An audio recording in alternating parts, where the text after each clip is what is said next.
Ingat, ada adab, ada akhlak, itu beda. Awas hati-hati, ada yang salah paham tentang akhlak. Nggak bisa bedakan apa akhlak, apa adab, itu lain. Kalau adab, itu nilai kemuliaan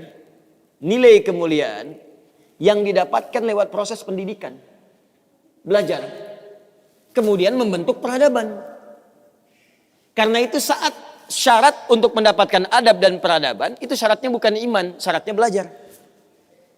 Makanya di Mesir ada peradaban dulu, peradaban Mesir, peradaban Mesopotamia, ya, peradaban Yunani. Apakah saat itu beriman semua? Belum tentu. Kalau dia mau belajar, dia bisa mendapatkan adab dan bisa membangun peradaban. Makanya banyak orang beradab di Jepang banyak. Disiplin, ngantri betul Pak. Jadi kalau benar-benar antum masuk ke tempat gak ngantri, ketahuan antum gak beradab. Bahkan untuk naik eskalator pun dibagi. Kanan untuk yang buru-buru, kiri untuk yang stay tinggal. Gak bisa antum ngobrol kanan kiri itu. Di sebagian eskalator dipersempit cuma satu aja jaraknya, satu orang aja. Ya. Itu adab. Disiplin ada. Selandia Baru bagus-bagus, disiplin.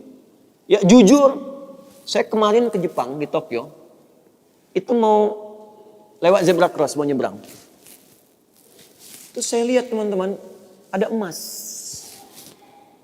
Emas betulan, bukan Mas Yono, Mas Arif, bukan. Emas betulan, anting gitu ya, anting, emas. Disimpan di satu tempat, di pinggir jalan. Ya, di dekat portal itu. Saya tanya ini kenapa nggak ada yang ngambil? Saya tahu sebetulnya, karena tiap tahun kita kunjungan ke sana, ke masjid kita di sana. Katanya, Masya Allah Ustaz, di sini kalau ada barang apapun ditemukan di jalan, tidak ada yang berani ngambil.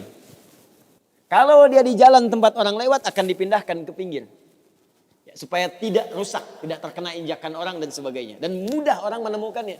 Jadi kalau dia nyusur kemana, cari ke pinggirnya. Ya, kalau kemungkinan dia bisa nyampaikan, dia cari petugas kepolisian terdekat, dia sampaikan. Supaya dicarikan siapa pemiliknya. Kalau bisa diantarkan. Itu adab namanya. Adab. Jadi kalau Anda ingin mendapatkan adab, ya ukurannya tidak hanya negeri muslim, non-muslim pun bisa mendapatkan itu. Tapi akhlak beda. Akhlak itu nilai kemuliaan yang dihasilkan dari proses ibadah kepada Allah Subhanahu wa taala. Makanya ada orang beradab tapi belum tentu berakhlak. Nilai kemuliaan yang dihasilkan dari ibadah dan itu fitrah kehidupan. Makanya kehidupan kita saat diciptakan, ya prosesnya disebut khalaq. Iqra bismi rabbikal ladzi khalaq, proses penciptaannya. Yang menciptakan disebut Khaliq. Quran surah tadi Quran surah 96 ayat 1, sekarang Quran surah 15 ayat 28. Wa idz qala rabbuka lil malaikati inni khaliqum basyara. Di proses penciptaannya disebut khalaq, penciptanya disebut Khaliq. Makanya Allah disebut sang Khaliq. Kita makhluk.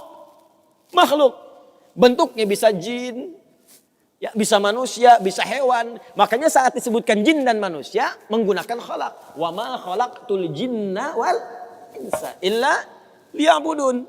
Karakter itu, ya, karakter kemanusiaan kita, fitrah kita hidup.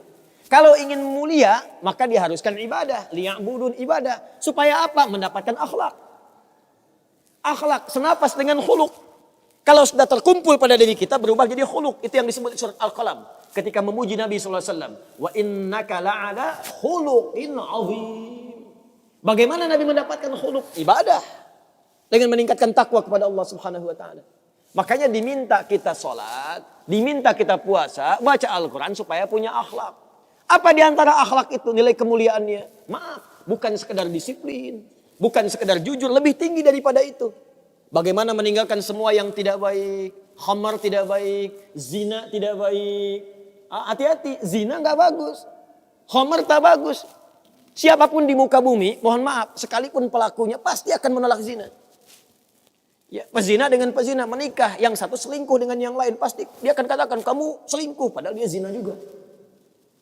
Silakan cek. Mabuk sama khamar. Makanya dalam Islam khamar dilarang. Karena itu ketika Anda sholat, tujuannya apa? Membentuk akhlak. Apa diantaranya? Quran surah ke-29 ayat 45. Utlu ma uhya ilaika minal kitab wa aqimis shalah innas sholata tanha anil fahsya'i wal munkar. Fahsya itu perilaku buruk dari syahwat. Ya, pornografi, porno aksi, zina, LGBT, transgender, macam-macam itu fahsya. Mungkar, keburukan yang diingkari oleh hati, sumbernya nafsu perut dan akal. Membunuh, merampok, korupsi, ya, berdusta, kolusi, macam-macam mungkar. Ini sifatnya akhlak. Makanya mohon maaf kalau Anda katakan orang Jepang berakhlak, orang Selandia Baru berakhlak, itu Anda kurang pengetahuan. Beradab betul, berakhlak belum tentu. Karena di sana disiplin tapi mabuk jalan terus. Zina biasa. Itu bukan akhlak namanya, itu adab. Itu adab. Jadi kita mesti bedakan mana adab, mana akhlak, itu berbeda. Ya, karena itu orang ibadah, kalau benar ibadahnya pasti berakhlak. Jelas? Kalau orang belajar mungkin beradab, tapi belum tentu dia berakhlak.